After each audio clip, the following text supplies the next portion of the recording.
মুসলমানের আওয়াজ এত আস্তে হলে হবে না,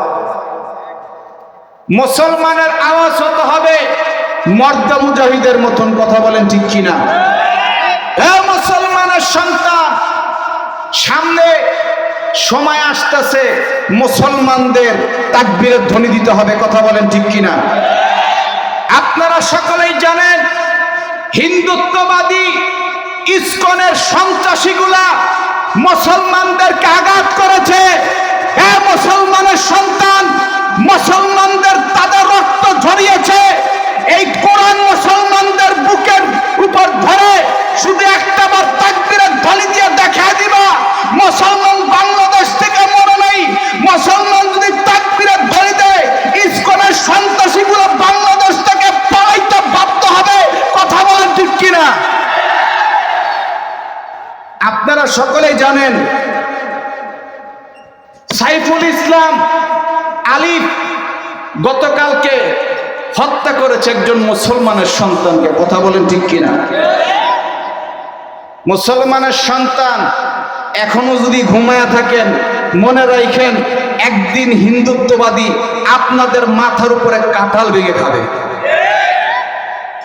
সময় আছে, এখনো সজাগ হন। মুসলমানের জাতি সিংহের জাতি, মুসলমান সহজে কিছু বলে না, আর একবার যদি বলে কাউকে ছাড়ে না। কথা বলেন ঠিক কিনা? তার প্রমাণ 5 আগস্টে দেখিয়ে দিয়েছে।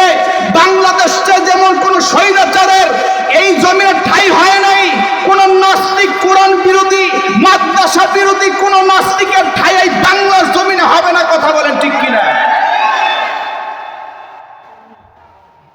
আমার দিকে তাকান বাজান রে, ফেরেশতারা সঙ্গে সঙ্গে বাজান বাইতুল মামুরে গেলেন। এই বাইতুল মামুর বাবা ফেরেশতাদের কিবলা।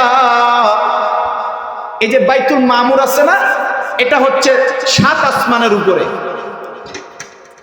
এই বাইতুল মামুর এটা হচ্ছে ফেরেশতাদের কিবলা। পৃথিবীর মধ্যে যত ফেরেশতা আছে জীবনে একবার এটা তওয়াফ করার সুযোগ পায়। যে একবার তওয়াফ করে সে কিয়ামতের আগ পর্যন্ত দ্বিতীয়বার আর সুযোগ পায় না। আরো জোরে কোন? তার মানে বুঝেন আল্লাহ পৃথিবীতে কত ফেরেশতা বানায় রাখছে। আমার যুবু ভাইরা, এই ফেরেশতারা বাইতুল মামুরের সামনে দাঁড়াইয়া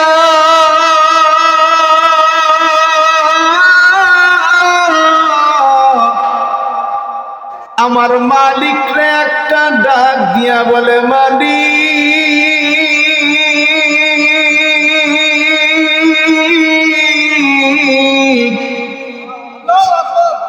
আমরা ভুল কাজ করছি, বাইতুল মামুরের সামনে আসছি। আমরা বলছি তুমি আদম জাতি বানাইও না,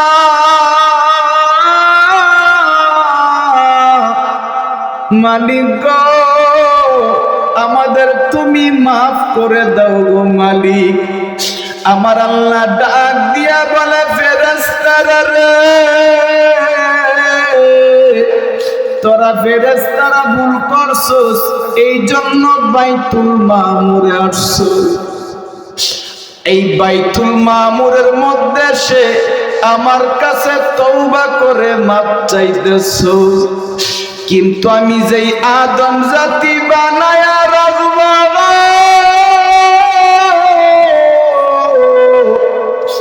এই আদম জাতি যখন নাকি ভুল করে বাবা গুনাহ করবে, আমার এই আদম সন্তান যখন 1 বছর 2 বছর 50 বছর, যখন নাকি 60 বছর 70 বছর গুনাহ করবে, যখন নাকি একটাবার আমার কথা মনে পড়বে, মালিক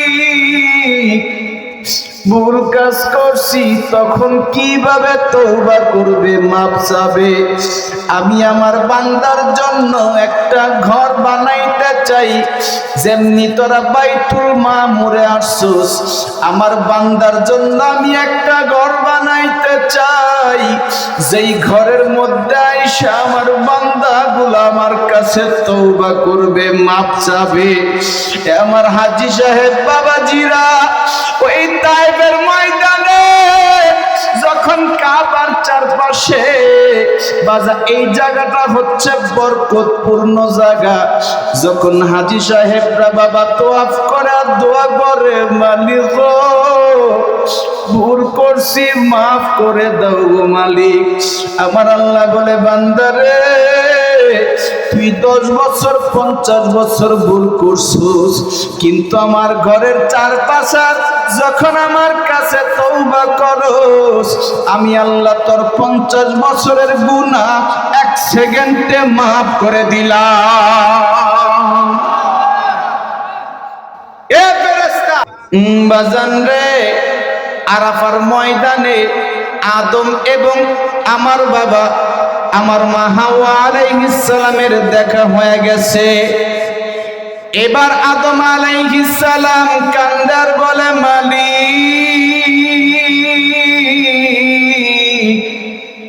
ভুল কাজ করছি, 350 বছর কাঁদছি। ও জমিনের মালিক, আমাদের দুজনকে তুমি মাফ করে দাও, আমাদের দুজনকে তুমি আর কষ্ট দিও না।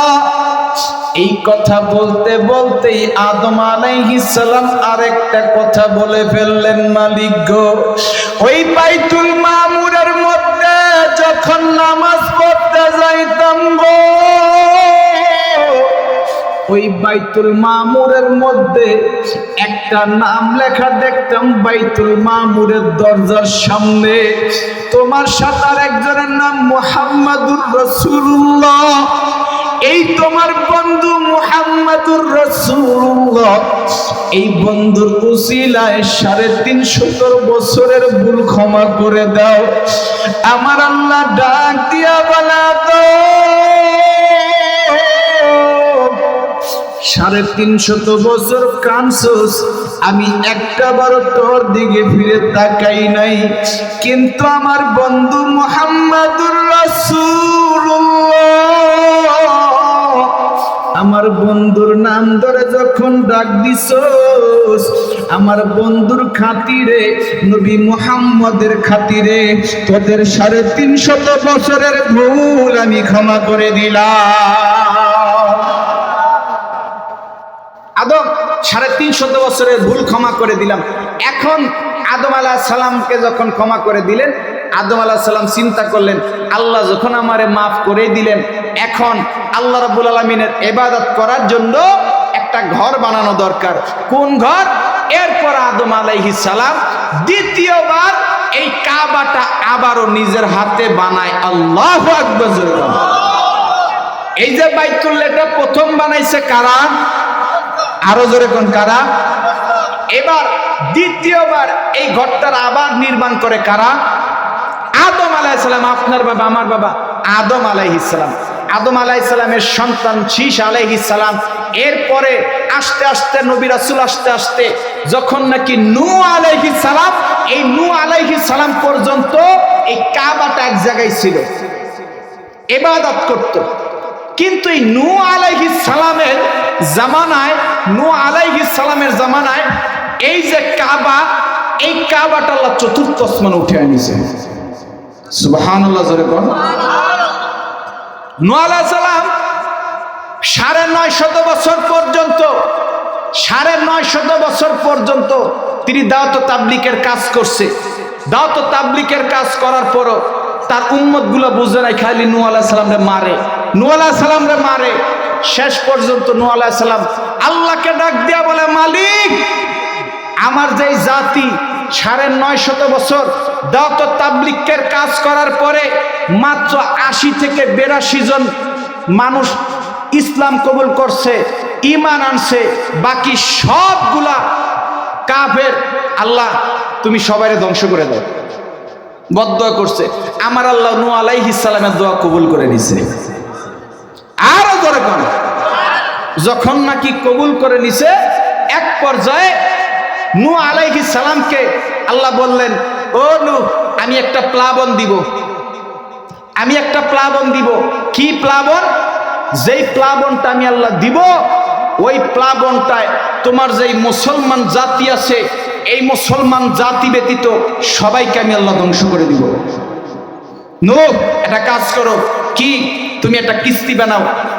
বাজান রে, নূহ আলাইহিস সালাম আমার আল্লাহর ডাক দিয়া বলা, মালিক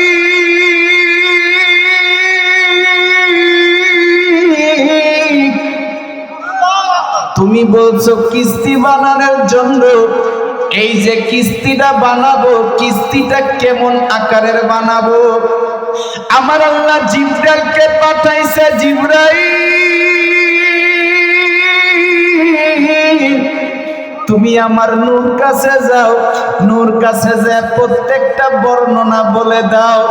নূহ আলাইহিস সালাম বলে, মালিক এই যে নৌকাটা বানাবো, কি কাঠ দিয়া বানাবো? আমার আল্লাহ বলে, ও নূহ, এটা বানাইবা তুমি শাল গাছ দিয়া। কি কাঠ? শাল গাছ।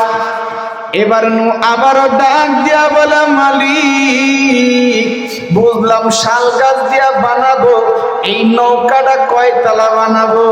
আমার আল্লাহ বলে, নূহ রে, এই নৌকাটা তুমি বানাইবা 3 তলা বিশিষ্ট। নূহ আলাইহিস সালাম আবারও ডাক দিয়া বলা, মালিক 3 তলা বিশিষ্ট বানাবো, কতটুকু লম্বা বানাবো, কতটুকু চওড়া বানাবো, কতটুকু লম্বা বানাবো? আমার আল্লাহ বলে, পয়গম্বর নূহ, আমি তোমারে বলছি 3 তলা বিশিষ্ট নৌকা বানাইবা, লম্বা বানাইবা 80 হাত। কত হাত? আরো জোরে, আরো জোরে। এ পয়গম্বর নূহ, তুমি যেই কিস্তিটা বানাইবা, এই কিস্তিটা লম্বা হইব 80 হাত, চওড়া হইব 50 হাত, সামনের দিকে উঁচা হবে 30 হাত। আল্লাহ তারপর এই যে শাল গাছ দিয়া যে বানাইবা 3 তলা বিশিষ্ট, 1 তলার মধ্যে তুমি যত তোমার মোমেন বান্দা আছে, সব মোমেন বান্দাগুলোকে নিয়ে কিস্তিতে উঠে যাবা। আল্লাহু আকবার জোরে বলো। আল্লাহ তারপরে 2 নাম্বার তলায় যত হিংস্র পানি আছে, যত হিংস্র পানি সব একটার মধ্যে উঠেইবা। আরেক তলার মধ্যে গবাদি পশু, গরু ছাগল যা আছে আরেকটার মধ্যে উঠেইবা। ও আল্লাহ, হিংস্র পশুতে উঠাবো, উঠাইলে তো সবাই কামড়ে মেরা ফেলেবো। আমি আল্লাহ সিস্টেম করে দিছি, যেমনে বলছি তাই করো। তো আল্লাহ শাল গাছ কই পাবো? তাফসিরের মধ্যে আসছে, একটু পরেই বুঝতে পারবেন এই কাবার সাথে কি সম্পর্ক। জিবরাইল আলাইহিস সালামের মাধ্যমে আল্লাহ একটা চারা পাঠাইলেন, শাল গাছ পাঠাইলেন। ও নূহ, এটা তুমি রোপণ করো। পৃথিবীর মধ্যে প্রথম শাল গাছ এই নূহ আলাইহিস সালাম লাগাইছে। নূহ আলাইহিস সালাম শাল গাছ লাগাইছে। লাগানোর পরে তাফসিরের মধ্যে আসছে, রিওয়ায়াতের মধ্যে 20 বছর, কোন রিওয়ায়াতে 40 বছর, কোন রিওয়ায়াতে 100 বছর অপেক্ষা করছে। যেটাই হোক, 20 বছর, 40 বছর, 100 বছর অপেক্ষা করার পর শাল গাছটা বড় হয়েছে। এই শাল গাছটা বড় হওয়ার পরে এই শাল গাছ দিয়া এবার যখন নৌকা বানাইবো, ও আল্লাহ, নৌকা তো বানাবো, কিন্তু এমন নৌকা কোন সিস্টেমের, কেমন বানাবো? আল্লাহ একজন ইঞ্জিনিয়ার পাঠাও। আমার আল্লাহ বলে, পয়গম্বর নূহ, তুমি চিন্তা কইরো না, আমি তোমার ইঞ্জিনিয়ার জিবরাইলকে পাঠায়া দিলাম। জিবরাইলকে পাঠায়া দিছে ইঞ্জিনিয়ার। জিবরাইল আইছে, ও পয়গম্বর নূহ, আপনি তো জানেন না কেমনে বানাবেন, আমি আপনারা দেখায় দিই, এমনি এমনি বানাবেন। এবার জিবরাইলকে নিয়ে বানানো শুরু করছে কিস্তি। কতটুক? 3 তলা বিশিষ্ট নৌকা, 80 হাত লম্বা, 50 হাত চওড়া, সামনের দিক দিয়ে উঁচা কত হাত? আরো জোরে। যখন নাকি কিস্তি বানানো হয়েছে, এবার নূহ আলাইহিস সালাম বলে, ও মালিক, মালিক, কিস্তি তো বানাইছি, কিন্তু বন্যা যে দিবা, এই বন্যাটা দিবা কবে? আল্লাহ বন্যাটা দিবা কবে? এই কথা বলার সঙ্গে সঙ্গে আমার আল্লাহ, নূরে, তোমার বিবি যেইখানে পাক করে চুলাপার, যেদিন দেখবা যে পানি বলকায়া এই চুলাপার থেকে পানি উঠতেছে, সেদিনই বুঝবা যে বন্যা শুরু হয়ে যাবে। তুমি তোমার যাকে যাকে ইমানদারকে উঠাইতে বলছি তাদেরকে উঠাইবা। ঠিক আছে? যখন নাকি নূহ আলাইহিস সালামের স্ত্রী একদিন রান্না করতেছে, তাফসীর করতেছি, তাফসীরের মধ্যে ঘটনা আসছে। এই কাবা সম্পর্কের আলোচনায় এই ঘটনা আসছে। একটু পরেই বুঝতে পারবেন এই কাবার সাথে এই ঘটনার কি সম্পর্ক। যখন নাকি রান্না করতেছে, হঠাৎ করে বিবি ডাক দিছে, ও পয়গম্বর নূহ, পানি দিয়ে উঠতেছে। সঙ্গে সঙ্গে বলে, আল্লাহ মনে হয় এখনই মনে হয় বন্যা দিয়ে দিবে, আর মনে হয় বেশি দেরি নাই। ও আল্লাহ, বন্যা তো শুরু করে দিছো, আমার কিস্তির মধ্যে যে উঠামু, আমার ইমানদার বান্দাদেরকে উঠাইলাম, কিন্তু গবাদি পশু আমি যে উঠামু এক এক জোড়া করে, কোনটা পুরুষ কোনটা মহিলা কেমনে বুঝুন? বর্তমানেও দেখবেন কোনটা পুরুষ কোনটা মহিলা ঢাকা শহরে গেলে বোঝা যায় না। আছে না নাই? কথা বলেন, আছে না নাই? দেখবেন মাইয়া হুন্ডার পিছে উঠছে, পরছে প্যান্ট, পরছে গেঞ্জি, হুন্ডার পিছে ওইটা, বা হুন্ডা এমন ভাবে চালাইতেছে বুঝার কোনো কায়দা নাই এটা পোলা না মাইয়া। আছে না নাই? বর্তমানে সমাজটা ধ্বংসের পথে। এই দিকে যদি আলোচনা করি বিশাল লম্বা সময়, কিন্তু আসলে আমি যে দিকে আলোচনা নিছি এটা আগে বলি। যখন নাকি নূহ আলাইহিস সালাম বললেন, মালিক, মালিক, আমি তো কাউকে বুঝবো না কোনটা পুরুষ কোনটা মহিলা। আমার আল্লাহ ডাক দিয়া বলে, পয়গম্বর নূহ, আপনি একটা কাজ করবেন, আপনি নৌকার সামনে যাবেন, এই নৌকার সামনে যাইয়া এইভাবে হাত দিবেন, হাত দিয়া আপনি একটা কাজ করুন। দেখেন আমি যেদিকে আলোচনা নিচ্ছি ওইদিকে যাচ্ছি, কষ্ট হচ্ছে না তো? এই নূহ আলাইহিস সালাম যখন নাকি আল্লাহ বললেন তুমি নৌকার সামনে যাইবা, এইভাবে হাত দিয়া দাঁড়াইবা, এইভাবে হাত দিয়া দাঁড়াইবা, ডাইন পাশ দিয়া যেটা যাবে ওইটা হলো পুরুষ, কি বাম দিক দিয়ে যেটা যাইবে ওইটা হলো মহিলা। নূহ আলাইহিস সালাম নৌকার সামনে যা দাঁড়াইছে, সর্বপ্রথম আইছে পিঁপড়া। যখন নাকি পিঁপড়া আইছে ডাইন সাইড দিয়া, এ তুই কে? আল্লাহ আমারে কইছে আইতে। নূহ আলাইহিস সালাম পিঁপড়ারে দিয়ে তার কিস্তিতে রাখলেন। এরপরে আসছে সাপ। যখন নাকি সাপ আসছে, নূহ আলাইহিস সালাম ভয় পেয়ে গেছে। আল্লাহ আমাকেও বলছে তোমার এই কিস্তিতে উঠানোর জন্য, কারণ আমাকে যদি না উঠাও সামনের বংশ পরস্পর কিভাবে ঠিক থাকবে। আল্লাহ রাব্বুল আলামিনের জন্য আমাকে উঠাইতে বলছে, আল্লাহ উঠাইছে। এরপরে আবারও আসছে সিংহ। যখন সিংহ আসছে নূহ আলাইহিস সালাম ভয় পেয়ে গেছে। যখন নাকি সিংহ আসছে, আমার আল্লাহ বললেন, ও নূহ ভয় পাও না, দেখো আমি বাঘের মাথার মধ্যে আমি জ্বর দিয়ে দিছি, আল হুম্মা, জ্বর দিয়ে দিছি, যতদিন পর্যন্ত তোমার এই কিস্তির মধ্যে থাকবো, এই বাঘ দুর্বল থাকবো, জ্বর থাকবো, দুর্বল থাকবো, তোমাদের আক্রমণ করব না। আল্লাহু আকবার, জোরে বলেন। মানুষের শরীরে এখন যেই জ্বর দেখেন, এটা পৃথিবীর সর্বপ্রথম বাঘের শরীরে আল্লাহ দিয়েছেন। এরপরে যখন সিংহকে উঠাইলেন, শেষ পর্যায়ে একজন আইছে, তিনি হইলেন গাধা। কে? আরো জোরে বলেন, কে? গাধা আইছে। যখন নাকি গাধা উঠতেছে, উঠার সঙ্গে নূহ আলাইহিস সালাম তাকিয়া দেখে গাধার লেজের মধ্যে ইবলিস শয়তান বসে আছে। ইবলিস দেখা নূহ আলাইহিস সালাম কে, ইবলিস তুই উঠিস না। কই কেন? তোর এই জায়গা উঠানো যাইব না। আল্লাহ বলছে আমারে উঠাইতে। ও আল্লাহ কি করুম, ইবলিসকে কি উঠাবো? আমার আল্লাহ বলে, ইবলিসকে আমি ওয়াদা দিয়েছিলাম কিয়ামতের আগ পর্যন্ত ওরা আমি কি দিব? হায়াত দিব। অতএব তুমি এই ইবলিসকে ওই কিস্তির মধ্যে উঠাও। আল্লাহু আকবার। দেখেন আল্লাহ ওয়াদা করছে, আল্লাহ ওয়াদার বরখেলাপ করে না। এই জন্য ইবলিসকেও আল্লাহ বলছে কিস্তির মধ্যে উঠাও। দেখেন কিস্তি কার লেজের মধ্যে চড়ছে? গাধার মধ্যে। দেখবেন সমাজের মধ্যে কিছু কিছু মানুষ আছে অনেক শিক্ষিত, কিছু কিছু মানুষ আছে দেখবেন অনেক ডিগ্রিওয়ালা, কিন্তু বেরেন হইল গাধার মতন। কথা বলেন ঠিক কিনা? গাধার মতন। দেখবেন আয়সা বলবে হুজুররা কি বুঝে, আমরাই সব বুঝি। এরকম আছে না নাই? কথা বলেন, এমন আছে না নাই? বাংলাদেশে দেখবেন যত শিক্ষিত মানুষ আছে তার মধ্যে কিছু কিছু শিক্ষিত আছে দেখবেন হুজুরদের ভুল ধরে। হুজুররা কি বুঝে, হুজুররা কি লিগে রাজনীতি সম্পর্কে কথা বলে। আপনারাই বলেন রাজনীতি করবে কারা? হুজুররা। আসলে এই কোরআনের রীতি যার কাছে দেখবে সেই তো করবে রাজনীতি। কথা বলেন না? যার কাছে কোরআনের নীতি নাই তার কাছে আবার কি নীতি? আমার নবী করেছেন রাজনীতি, আমার নবী করেছেন রাজনীতি, সাহাবাই কেরাম করেছেন রাজনীতি, তাদের কাছ থেকে রাজনীতি শিখো। কিন্তু না, হুজুররা কি রাজনীতি করে? কারণ সাহাবাই কেরামের থেকে রাজনীতি শিখতে গেলে তো আর দুর্নীতি করা যাবে না। কথা বলেন ঠিক কিনা?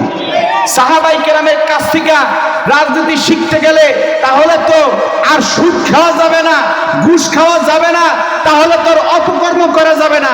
এই জন্য হুজুরদেরকে রাজনীতিতে আনতে চায় না। কথা কোন ঠিক কি? হুজুরা মসজিদ মাদ্রাসায় থাকে, আছে না নাই? কষ্ট হইতাছে। দেখবেন হুজুররা যতদিন পর্যন্ত মিষ্টি মিষ্টি ওয়াজ করব, যতদিন পর্যন্ত দেখবেন মিষ্টি মিষ্টি ওয়াজ করব, আসমানের উপরের আওয়াজ আর জমিনের নিচের আওয়াজ, তবে হুজুরটা কত ভালো, পুরো মনের মতো। যেদিন দেখবেন হুজুর ঘুষের বিরুদ্ধে কথা বলেছে, যেদিন দেখবেন হুজুর দুর্নীতির বিরুদ্ধে কথা বলেছে, যেদিন দেখবেন হুজুর দেখবেন খারাপ মানুষদের বিরুদ্ধে কথা বলেছে, সেদিন দেখবেন মসজিদ থেকে বাইরে হুজুর ভালো না, হুজুর বাইরে গেছে। আছে না নাই? যেমনি হুজুরে চাকরি খা, এরকম আছে না নাই? একটা কথা বলে দিয়ে যাই, ওলামায়ে কেরাম চাকরির পরোয়া করে না, ওলামায়ে কেরাম মাহফিলের পরোয়া করে না। ওলামায়ে কেরাম হচ্ছে নবীর ওয়ারিস। তারা যতদিন বাঁচবে হকের পক্ষে কথা বলবে, নবীর পক্ষে কথা বলবে, দুর্নীতিবাজদের বিরুদ্ধে কথা বলবে। কথা বলেন ঠিক কিনা? কারণ আপনারাই বলেন আল্লাহ রাব্বুল আলামিন কি এই কোরআনের মধ্যে কি সুদের পক্ষে বলছে না বিপক্ষে বলছে? আপনারাই বলেন আল্লাহ কি এই কোরআনের মধ্যে দুর্নীতিবাজদের পক্ষে বলছে না বিপক্ষে বলছে? বিপক্ষে বলছে। হুজুরা তো সেই কথাই বলে, হুজুরা তো আল্লাহর পক্ষের কথাই বলে। তা আপনাকে শরীরের মধ্যে অ্যালার্জি কেন শুরু হয়? কথা কয় না? কষ্ট হইতাছে? আমার দিকে তাকান। নূহ আলাইহিস সালাম যখন নাকি ইবলিসকে উঠাইলেন, আলোচনা কি বুঝতেছেন? ইবলিসকে উঠাইলেন, ইবলিসকে উঠানোর পরে এবার আল্লাহ বললেন, ও নূহ তোমার ইমানদার বান্দাদেরকে উঠাও, গরু ছাগল গবাদি পশুগুলোকে উঠাও, উঠাও। এবার আমি একটা প্লাবন দিব। আমার যুবাইরা এখন দিলটা নরম করে দিবেন। নূহ আলাইহিস সালাম যখন নাকি কিস্তির মধ্যে উঠছে, কিস্তির মধ্যে উঠার পর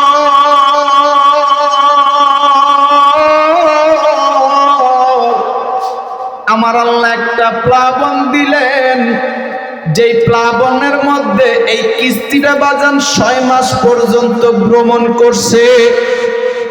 এই নূহ আলাইহিস সালামের কিস্তি বাবা পুরো পৃথিবীর মধ্যে ভ্রমণ করছে। এই কিস্তিটা আপনাদের সিরাজগঞ্জের মধ্যে আসছিল, বাবা বাংলাদেশের শেরপুরে আসছিল, বাবা বাংলাদেশের বগুড়ার মধ্যে আসছিল। পুরা পৃথিবীর মধ্যে 6 মাস পর্যন্ত এই কিস্তিটা বাবা ভ্রমণ করছে। 6 মাস পর্যন্ত ভ্রমণ করে এবার এই কিস্তি নিয়ে যখন বাবা আদম আলাইহিস সালামের যেই কাবা ছিল ওই কাবার সামনে গেছে, ওই কাবার সামনে যায়া যখন নাকি তাকাইছে দেখে আদম আলাইহিস সালামের কাবা নাই। নূহ আলাইহিস সালাম একটা ডাক দিয়ে বলে, মালিক আমি 6 মাস পর্যন্ত এই পুরা পৃথিবীর মধ্যে আমি ভ্রমণ করলাম, কিন্তু এখন যখন কাবার সামনে আসলাম, ও মালিক এই কাবাটা তুমি কি করছো? আমার আল্লাহ ডাক দিয়া বলে, পয়গম্বর নূহ আপনাকে এই প্লাবনের জন্য এই কাবা এই বাইতুল্লাহ আমি আল্লাহ 4র্থ আসমানে উঠে আনিছি। ও নূহ আমি আল্লাহ 4র্থ আসমানে এই কাবাটা উঠে আনিছি। যখন নাকি এই 4র্থ পানি, শুধু পানি, আমার আল্লাহ 4র্থ আসমানে কি উঠে আনিছে? বাইতুল্লাহ উঠে আনিছে। এখন হচ্ছে প্রশ্ন যে এখন আমরা যে কাবার মধ্যে যাই, যেখানে তোয়াফ করি, যেখানে হজ করতে যাই, তাহলে এই কাবা আসলো কেমনে? প্রশ্ন জাগে কি জাগে না? কথা বলেন। এই যে কাবাটা আল্লাহ 4র্থ আসমানে উঠে আনিলেন, এখন যে কাবা, এই কাবাটা আমরা যেটার মধ্যে এখন নামাজ পড়ি, যেটার দিকে ফিরে, এই কাবা আসলো কিভাবে? এটা কে বানাইলো? এই নূহ আলাইহিস সালামের পরে সালেহ আলাইহিস সালাম দুনিয়া আসছে, কিন্তু কাবা পায় নাই। আনুমানিক ভাবে তোয়াফ করছে, নামাজ পড়ছে, কাবা ছিল না। ইব্রাহিম আলাইহিস সালাম আসার আগ পর্যন্ত, হ্যাঁ মাইকের সামনে এবার ঠিক আছে, ইব্রাহিম আলাইহিস সালাম আসার আগ পর্যন্ত কাবা ছিল না। পয়গম্বররা আনুমানিক ভাবে তোয়াফ করতেন। ইব্রাহিম আলাইহিস সালামের আল্লাহ রাব্বুল আলামিন সন্তান দেন নাই, বৃদ্ধ বয়স একটা সন্তান দিয়েছিলেন, তার নাম হচ্ছে ইসমাইল। নাম কি? আরো জোরে বলেন। আল্লাহ রাব্বুল আলামিন হাজরার ঘরে একজন সন্তান দিছে, নাম হচ্ছে ইসমাইল। আর মা সায়রার ঘরে একজন সন্তান দিছে, তার নাম হচ্ছে ইসমাইল আলাইহিস সালাম আর ইসহাক আলাইহিস সালাম। একটা কথা মনে রাখবেন, এই ইসহাক আলাইহিস সালামের বংশ পরস্পরে হাজার হাজার নবী আসছে, কিন্তু ইসমাইল আলাইহিস সালামের বংশ পরস্পরে শুধু একটা নবী আসছেন, আর তিনি হচ্ছেন আপনার নবী, আমার নবী মুহাম্মদুর রাসূলুল্লাহ সাল্লাল্লাহু আলাইহি ওয়াসাল্লাম। এই যে ইব্রাহিম আলাইহিস সালামের 2 জন সন্তান ইসমাইল আর ইসহাক, এই 2 সন্তানের মাধ্যমে আল্লাহ হাজার হাজার লক্ষ লক্ষ নবী আনছেন, যার কারণে ইব্রাহিম আলাইহিস সালামকে বলা হয় আবুল আম্বিয়া, জাতির পিতা, অর্থাৎ নবীগণের পিতা। অর্থাৎ নবীগণের পিতা কে? কথা কয় না, কে? ইব্রাহিম আলাইহিস সালাম। জাতির পিতা কে? ইব্রাহিম আলাইহিস সালাম। কিন্তু এখন শোনা যায় জাতির পিতা এমুক পিতা। মুসলমানদের জাতির পিতা একজন, তিনি হচ্ছেন ইব্রাহিম আলাইহিস সালাম। কথা বলেন ঠিক কিনা? দল আপনার কাছে বড় নয়, আপনার কাছে ধর্ম বড়। ওই কবরে যখন যাবেন, দল আপনাকে চিনবে না, কেউ আপনাকে চিনবে না। একটা কথা মনে রাখেন, পৃথিবীর সব কিছু পরে ধর্ম আগে, ইসলাম আগে। কথা বলেন ঠিক কিনা? কোরআন আগে। কথা বলেন ঠিক কিনা? কোন দল যদি আমার এই কোরআনের বিরুদ্ধে যায়, আমি ওই দলের বিরুদ্ধে। কোন নেতা যদি আমার কোরআনের বিরুদ্ধে যাবে, নেতার বিরুদ্ধে। কিন্তু কোন নেতার পক্ষপাতিত্ব করে, কোরআনের বিরুদ্ধে বলার পরও নেতার পক্ষপাতিত্ব করা যাবে না। কথা বলেন ঠিক কিনা? তো ওই নেতাও যাবে জাহান্নামে, তুই কর্মী হিসেবে তুইও যাবি জাহান্নামে। ওরে বানাইব হচ্ছে চুলা, তোরে বানাইব লাকড়ি। কথা বলেন ঠিক কিনা? এই জন্য আপনার কাছে আমার কাছে বড় কি? এই কোরআন। এই কোরআন হচ্ছে আমাদের সংবিধান। এই কোরআনের বাইরে কোন নাস্তিক আর মুরতাদ যদি কথা বলে, অন্তত ওরা মাইরা সিরাজগঞ্জের থেকে তারা দিবে। কে কেনা দিয়েছে? আল্লাহকে দোয়া তুলে দেখে। আল্লাহ আমার এই যুবক ভাইদের হাতগুলো কবুল করে, জোরে করে আমিন। নামান হাত আমার দিকে তাকান। যখন নাকি ইব্রাহিম আলাইহিস সালাম দুইজন সন্তান ছিলেন, একজন ইসমাইল আর একজন ইসহাক আলাইহিস সালাম। ইসমাইল আলাইহিস সালামের 12 বছর বয়সে আল্লাহ বললেন, ও ইব্রাহিম পয়গম্বর, আল্লাহ স্বপ্নে দেখাইলেন তুমি তোমার সবচেয়ে প্রিয় বস্তু কুরবানি দাও। একবার স্বপ্নে দেখাইলেন ইব্রাহিম আলাইহিস সালাম 100 উট কুরবানি দিলেন। দ্বিতীয় দিন আবার স্বপ্নে দেখাইলেন আল্লাহ 100 উট কুরবানি দিলেন ইব্রাহিম আলাইহিস সালাম। তৃতীয়বার যখন স্বপ্নে দেখাইছে ইব্রাহিম আলাইহিস সালামের বুঝতে বাকি নাই যে আল্লাহ রাব্বুল আলামিন সবচাইতে আদরের যে সন্তান এই ইসমাইলের জবাই কুরবানি আল্লাহ আমার কাছে চাচ্ছে। ইব্রাহিম আলাইহিস সালাম বলেন, মালিক গো, তুমি যখন আমার এই সন্তানের যখন কুরবানি চেয়েছো, তুমি ভাবছো আমি তোমার চাইতে সন্তানদের বেশি মহাব্বত করি? না না, ও মালিক, আমাকে তুমি খলিলুল্লাহ উপাধি দিয়েছো, আমি আজকে প্রমাণ করে দিব আমি তোমাকে ভালোবাসার জন্য পৃথিবীর সবকিছু বিসর্জন দিতে পারি। আমি দেখাই দিব আল্লাহ আমি আমার সন্তানকে জবাই করব। আল্লাহকে খুশি করার জন্য সন্তানকে জবাই করার জন্য মিনার ময়দানে গিয়েছিলেন। যখন জবাই করতে পারে নাই, আল্লাহর কুদরতে আল্লাহ জান্নাত থেকে দুম্বা পাঠিয়ে দিয়েছে। যখন নাকি দুম্বা জবাই হয়ে গেছে, এক পর্যায়ে ইব্রাহিম আলাইহিস সালাম বললেন, যখন নাকি আমি জবাই করতে গেলাম, জবাই যখন করতেই পারলাম না, এখন একটা কাজ করা যায়। ইসমাইল আলাইহিস সালামের বয়স তখন 18 বছর। কত? আরো জোরে কোন? জমার যুবকরা এখন দিলটা নরম করে দিবেন। আমার আল্লাহ ইব্রাহিমকে ডাক দিয়ে বলে, পয়গম্বর ইব্রাহিম,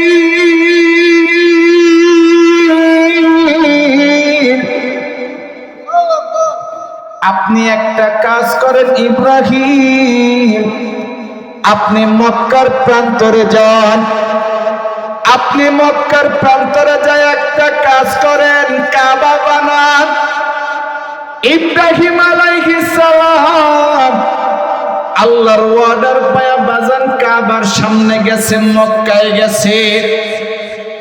ইসমাইলকে বললেন, ইসমাইল, আমার আল্লাহ ওয়ার্ডার দিছে কাবা বানানোর জন্য, আমি কাবা বানাইতে চাই, তুমি কি বলো? ইসমাইলও বললেন, বাবা আমি আপনার সাথে রাজি আছি। পয়গম্বর ইব্রাহিম ইসমাইলকে নিয়ে এবার বাবা এই কাবাটা বানাবে। ও মালিক, আপনি আমাকে কাবা বানানোর জন্য বললেন, কিন্তু কাবা তো বানাবো, আমি এই কাবাটা কোথায় বানাবো?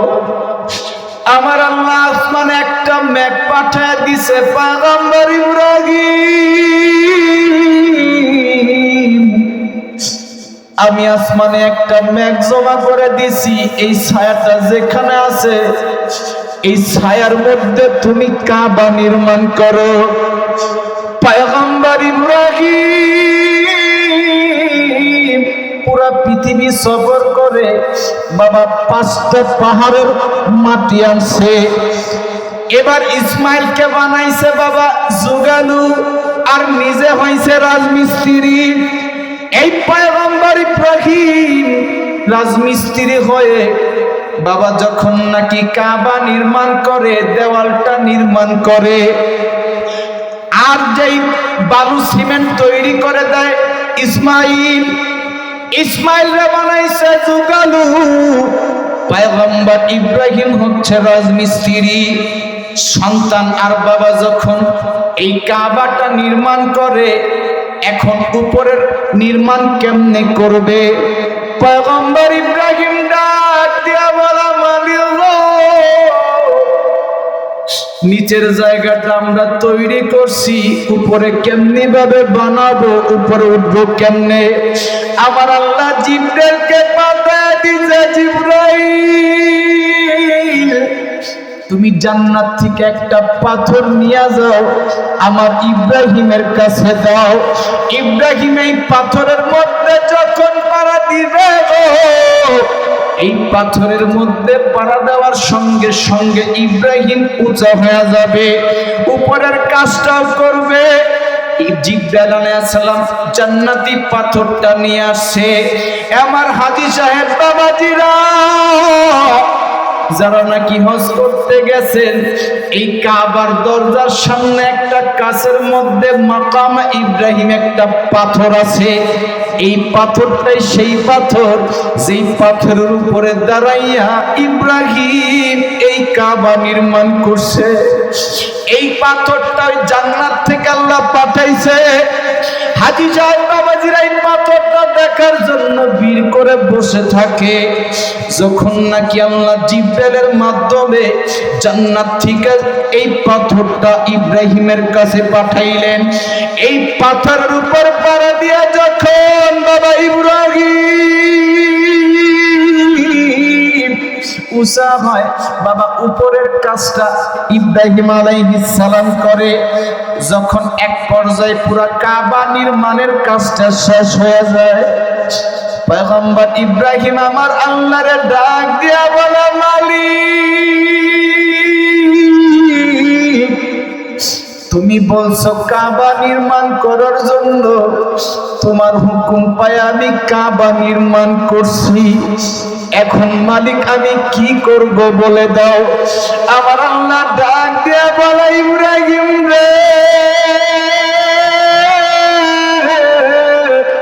তুমি একটা কাজ করো, তুমি হচ্ছে জাবাল আবি কুবাইসের উপরে ওঠো। অর্থাৎ জাবাল আবি কুবাইস হচ্ছে একটা পাথর পাহাড়। ও ইব্রাহিম, তুমি জাবাল আবি কুবাইসের উপরে ওঠো। এই জাবাল আবি কুবাইসের উপরে উঠে তুমি আজান দিয়া দাও। ও মালিক, আজান কেন দিব? ইব্রাহিম রে, তোমার এই আজান যার যার কানে যাবে, আমি আল্লাহ তার জীবনে একবার হইল হজ করার তৌফিক দিব। পয়গম্বর ইব্রাহিম যখন নাকি জাবাল আবি কুবাইসের উপর উঠছে, ও মালিক, আমি যখন আজান দিব অল্প কয়টা মানুষ কয়জনই বা শুনবে? আমার আজান কয়জনে শুনবে? আমার আল্লাহ বলে, ও ইব্রাহিম, তুমি এই ঘরে হজ করার জন্য আহ্বান করো, আজান দিয়া দাও। তোমার কাজ হচ্ছে শুধু আজান দেওয়া, পৌঁছায়া দেওয়ার মালিক আমার আল্লাহর। আল্লাহু আকবার জোরে বলে। পয়গম্বর ইব্রাহিম জাবাল আবি কুবাইসের উপর উঠছে। এই জাবাল আবি কুবাইসের উপর উঠা বাবা যখন আল্লাহু আকবার আল্লাহু আকবার আজান শুরু করে দিছে, এক পর্যায়ে ইব্রাহিম আলাইহিস সালাম হাইয়া আলাস সালাহ বলছে, ডান দিকে বাজান ফিরছে। যখন হাইয়া আলাল ফালাহ বলছে, বাম দিকে ফিরছে। এই জন্য এখন মুয়াজ্জিনরা আজান দেওয়ার সময় হাইয়া আলাস সালাহ বললে ডান দিকে ফিরে, যখন হাইয়া আলাল ফালাহ বলে বাম দিকে ফিরে। এটা আমার বাবা ইব্রাহিম করছিল জাবাল আবি কুবাইসের উপর উঠে। ইব্রাহিম আলাইহিস সালাম আজান যখন শেষ, আমার আল্লাহ জানায় দেয়, পয়গম্বর ইব্রাহিম, আপনি যে আজান দিছেন, আপনার এই আজান আমি কিয়ামত পর্যন্ত যাদের কপালে হজ রাখবো তাদের কানে আমি পৌঁছা দিব। আপনার এই আজান যার কানে একবার যাবে, সে জীবনে একবার আমার এই ঘরে হজ করবে। যার কানে আপনার আওয়াজ দুইবার যাবে, সে দুইবার হজ করতে পারবে। যার কানে তিনবার যাবে, তিনবার হজ করতে পারবে। যার কানে চারবার যাবে, সে চারবার হজ করতে পারবে। আমার বৃদ্ধ বাবাজিরা অনেকেই ওই কাবার সামনে যে আমার মালিকরে ডাক দিছে, নিজের গুনার জন্য তওবা করছে। কিন্তু এখানে অনেক বৃদ্ধ বাবাজিরা আছে এখনো পর্যন্ত ঘর তওয়াব করতে পারে নাই। অনেক মানুষ দোয়া চায়, হুজুর জীবনে একবার যেন মক্কা মদিনায় যাইতে পারি। ও জমিনের মালিক, আমি মুসাফির মানুষ, আমার এই বৃদ্ধ বাবাজিদের জন্য একটা দোয়া করে গেলাম। আমি মুসাফির মানুষ, যদিও গুনাহগার, যেই ঘরের আজকে বয়ান শুনাইলাম গো আল্লাহ, ওই ইব্রাহিমের ওই আজানের শব্দটা আমাদের সবার কানের মধ্যে পৌঁছে দিও আল্লাহ। ইব্রাহিমের ওই আজানটা আমাদের কানে পৌঁছে দিও। জীবনে একবার হইল আমার বৃদ্ধ বাবাজিরা যারা হজ করে নেই, একবার হইল হজ করার তৌফিক দিও। আমার মা বোনদেরকে হজ করার তৌফিক দিও। যারা হজ করছে আল্লাহ তুমি বারবার মক্কা মদিনায় যাওয়ার তৌফিক দিও। জোরে কোন আমিন। এই যে কাবা, এই কাবা যাওয়া জীবনের সবচেয়ে বড় স্বপ্ন মানুষের, কথা বলে ঠিক কিনা? আজকের আলোচনার দ্বারা এটাই আমরা জানতে পারলাম যে পৃথিবীর প্রথম ঘর কি? বাইতুল্লাহ। প্রথমে বানিয়েছে কে? আদম আলাইহিস সালাম। এরপরে কে? ফেরেশতারা। এরপর বানাইছে আদম আলাইহিস সালাম। আদম আলাইহিস সালামের পরে নূহ আলাইহিস সালামের জামানায় এই কাবাটা উঠে নিছে চতুর্থ আসমানে। মনে আছে? এই নূহ আলাইহিস সালামের জামানায় এই কাবাটা চতুর্থ আসমানে উঠে নিছে। এরপরে ইব্রাহিম, বাবা ইব্রাহিম আলাইহিস সালামের জামানায় ইসমাইলকে নিয়ে আল্লাহ যখন হুকুম দিছে, আল্লাহর হুকুমে আবার আমরা এখন যে কাবা, যেই দিকে ফিরে নামাজ পড়ি, এটা নির্মাণ করছে বাবা ইব্রাহিম আলাইহিস সালাম। আল্লাহু আকবার। আজকের এই আলোচনা আমি আপনাদেরকে শোনাইলাম। আমি মাত্র 5 থেকে 10 মিনিটের মধ্যে শেষ করে দিব। এই যে আমি যে আলোচনা শোনাইলাম, আলোচনার উপরে আল্লাহ আমল করার তৌফিক দান করুক। জোরে বলেন আমিন। আল্লাহ 5 ওয়াক্ত নামাজ পড়ার তৌফিক দান করুক। জোরে বলেন আমিন। আল্লাহ রাব্বুল আলামিন পিতা মাতার খেদমত করার তৌফিক দান করুক। জোরে বলেন আমিন। আজকে অনেক যুবক আছে যারা পিতা মাতার খেদমত করতে চায় না, কথা বলেন ঠিক কিনা? আমার বৃদ্ধ বাবাজিদের মনে একটাই কষ্ট, মাহফিলে যেখানেই যাই শুধু একটা কথা বলে, হুজুর আমার সন্তানটা বেলাইনে চলে গেছে, আমার সন্তানটা আমার কথা শুনে না। অনেক মারা মাহফিল থেকে আসার সময় বলে, হুজুর আমার সন্তানটা আমার বকাঝকা করে, আমার কথা শুনে না। ও যুবক ভাই, আমি তোমার একটা কথা বলে দিয়ে যাই, তুমি যদি সফল হতে চাও বাপ মার খেদমত করো। যদি বাপ মার খেদমত করতে পারো, তোমার সফলতার দরজা আল্লাহ খুলে দিবে। কথা বলেন ঠিক কিনা? এই জন্য বাপ মার খেদমত করা ছাড়া সফল কাম হতে পারবে না। বাপ মার খেদমত করা ছাড়া তুমি তোমার ব্যবসায় বরকতি পাবে না। বাপ মার খেদমত করা ছাড়া তুমি হায়াতের মধ্যে বরকত পাবা না। এই জন্য আমার যুবক ভাই, যদি বলো আমার তোমার পাওটা আগায় দিবা, আমি তোমার পায়ে হাত রেখে বলি, বাপ মারে কষ্ট দিও না। আমার বৃদ্ধ বাবাজিরা যারা আছে, আজকে অনেকেরই সন্তান আছে, তোমাদের যাদের বাবা আছে, আজকে থেকে ওয়াদা করো কোনোদিন বাবারে কষ্ট দিবা না, মায়েরা কষ্ট দিও না। দেখবা তুমি জীবনে অনেক বড় হতে পারবে। কথা বলেন ঠিক কিনা? একজন সাহাবী ছিল, 5 মিনিটে বলে শেষ করে দিব। 5 মিনিট বলবো? 5 মিনিট। আমার নবীর একজন সাহাবী, এই সাহাবীর নাম ছিল আলকামা। নাম কি? আরো জোরে কর। ইনি একজন সাহাবী, আমাদের মতন হুজুর না, আমাদের মতন খালি মানুষ, একজন সাহাবী। এই সাহাবী মৃত্যুর সময় তার এই জবান বন্ধ হয়ে গেছে, কালেমা নসিব হয় না। একজন সাহাবী, তার কালেমা নসিব হচ্ছে না। যখন নাকি কালেমা নসিব হচ্ছে না, তার বিবি দৌড়ে আসছে নবীর কাছে। তার বিবি দৌড়ে আসছে নবীর কাছে, আয়েশা বলতেছে, নবী আপনার একজন সাহাবী, আমার স্বামী আলকামা, তিনি মৃত্যুর শয্যায়, তিনি বলতে চাচ্ছে কিন্তু তার জবানটা বন্ধ হয়ে গেছে, কালেমা নসিব হচ্ছে না। ও নবী, নবী আপনার এই সাহাবী যদি কালেমা নসিব না হয়ে মারা যায়, জাহান্নামে হয়ে যাবে, আপনি কিছু করেন। আমার নবী সঙ্গে সঙ্গে, এ যুবক ভাই, এই ঘটনার দ্বারা তোমার জীবনকে পরিবর্তন করবা। এই ঘটনা তোমার জীবনের মোড় ঘুরে দিতে পারে। একটা কথা মনে রাখবা, মা বাবার এক কষ্ট দিয়ে তুমি কোনোদিন বড় হতে পারবা না। কথা বলেন ঠিক কিনা? শোনো, সাহাবীর মতন মানুষের কি অবস্থা। তুমি আমি তো সাধারণ মানুষ, সাহাবীর মতন মানুষের কি অবস্থা? আমার বাবাজিরা, এ আমার যুবক ভাইরা, এখন দিলটা নরম করে দিবা।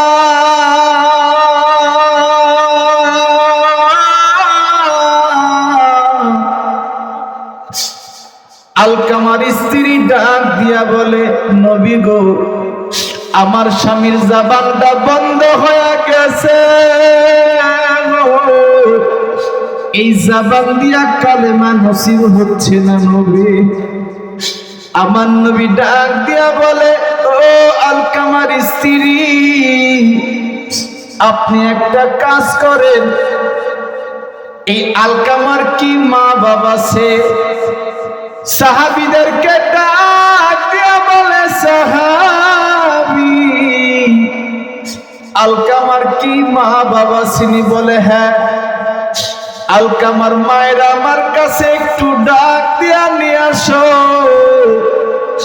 আমি আলকামার মার সাথে একটু কথা বলবো। সাহাবী বেলাল একটা দৌড় দিয়ে আলকামার মার কাছে গেছে। মার কাছে যা বলে, মা গো, আপনার নবী একটু ডাকছে, যাইতে পারবেন নি? নবীর কথা শুনিয়া আলকামার মা খুব দ্রুত নবীর কাছে চইলা গেছে। নবীর কাছে যায় যখন দাঁড়াইছে, আমার নবী আলকামারে ডাক দিয়া বলে, ও আলকামার মা, আপনার কাছে একটা জিনিস জানতে চাই। আলকামা কি কোনোদিন আপনারে কষ্ট দিছেনি? এই কথা যখন বলছে,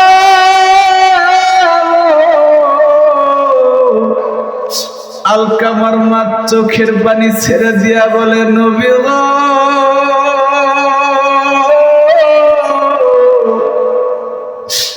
আপনার সাহাবী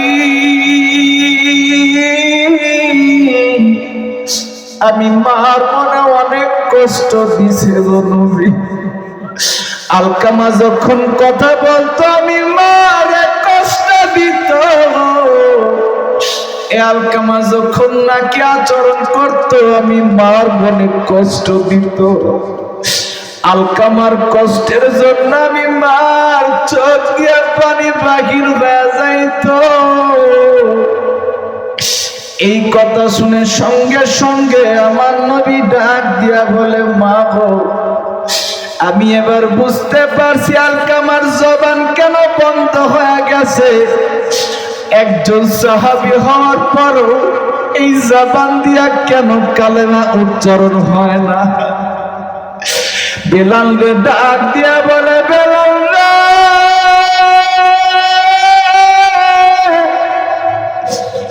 আলকামা সাহাবীরে একটা ডাক দিয়ে আমার সামনে নিয়ে আসো।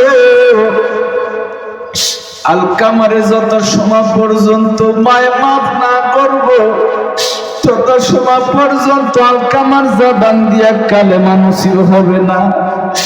আমার নবী বারবার মার হাত ধরে বলে, মা গো, আপনি আলকামারে মাফ করে দেন, আমার সাহাবী আলকামারে মাফ করে দেন। মা সঙ্গে সঙ্গে বলে, আমি আমার সন্তানরে মাফ করব না। আমার সন্তান কথা দিয়া কষ্ট দিছে, আচরণ দিয়া কষ্ট দিছে। আমার নবী বলে, বেলাল রে, আলকামার মা যদি মাফ না করে, তাহলে আলকামার জাহান্নাম ছাড়া উপায় নাই রে বেলাল। একটা কাজ কর, সাহাবীদেরকে বল সব লাকড়ি গুলা একত্রিত করতে আগুন ধরিয়া দে।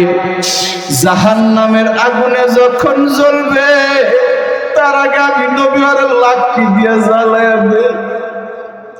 বেলাল যখন বাবা লাকড়ি গুলা একত্রিত করছে, এক পর্যায়ে আলকামারে ওই লাকড়ির মধ্যে আগুনের মধ্যে ফালাবে। এমন সময় আলকামার মা একটা ডাক দিয়া বলে, দয়ার নবী, আমার সন্তানরা আপনি আগুনের মধ্যে ফালায়েন না, নবী ফালায়েন না। যদিও আমার মার মনে কষ্ট দিছে, যদিও আমি মার সাথে খারাপ আচরণ করছি, কিন্তু আমার সন্তানরা আমার চোখের সামনে আগুনের মধ্যে ফালায়া দিবেন, আমি মা সহ্য করতে পারবো না।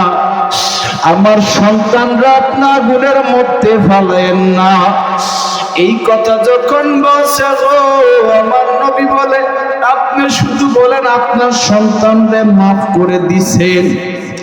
আলকামার মা একটা ডাক দিয়া বলে, নবী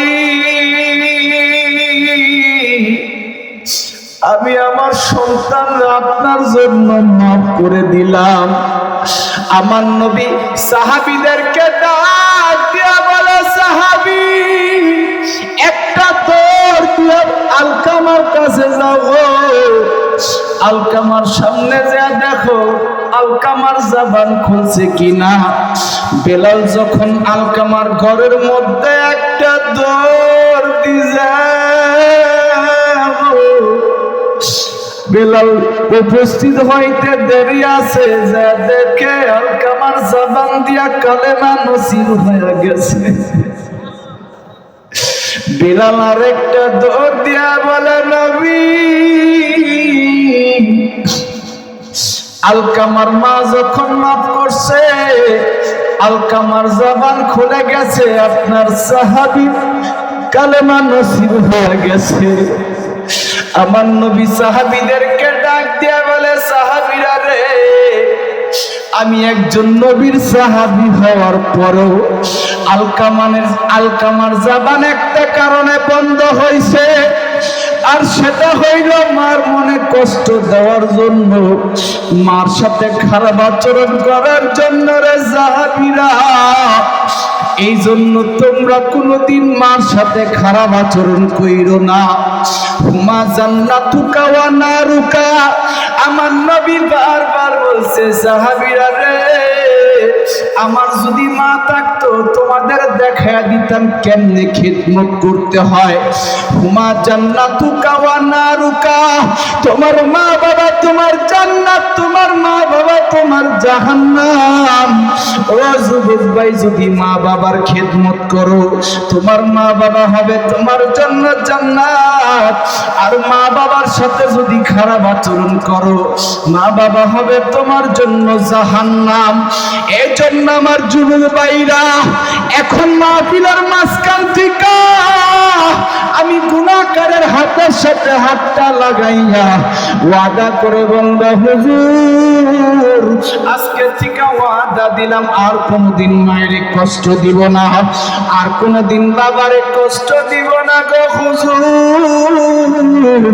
আপনার হাতের সাথে হাতটা লাগাইয়া ওয়াদা দিলাম, আমি মুসাফির মানুষ যুবক তোর জন্য দোয়া করব, তুই জীবনে বড় বড় হতে পারবা।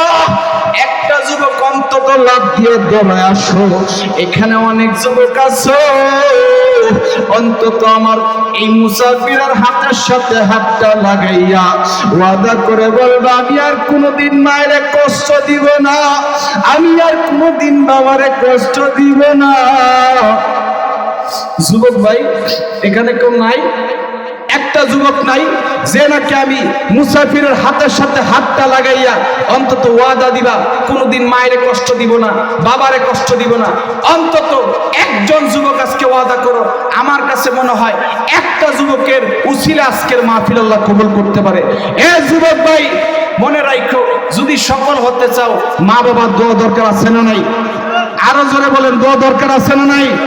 একটা যুবক নেই, একটা যুবক দেখতে চাই অন্তত বলুক, হুজুর আপনার হাতের সাথে হাতটা লাগায়া অন্তত ওয়াদা করলাম। যুবক লজ্জা শরম পাও না, আজকে তোমার জন্য আমি গুনাহগার দোয়া করব, তোমার জন্য আমি মুসাফির মানুষ দোয়া করব, হাত তোলা তোমার জন্য আগে দোয়া করবো। বলো আজকে তুমি যুবকদের মডেল হয়ে দেখা দাও। একটা যুবক অন্তত হাতটা ধরে বলো, ওয়াদা করলাম হুজুর আর কোনোদিন মায়ের কষ্ট দিব না। আমি হাতটা বাড়ায় দিলাম। আসো তো একটা যুবক, আসো তো যুবক, এ যুবক ভাই, লজ্জা শরম পায় না, অন্তত হাতের সাথে হাতটা লাগায় ওয়াদা করো। দেখো অনেক বৃদ্ধ বাবাজিরা চোখের পানি ফেলে কাঁদছে।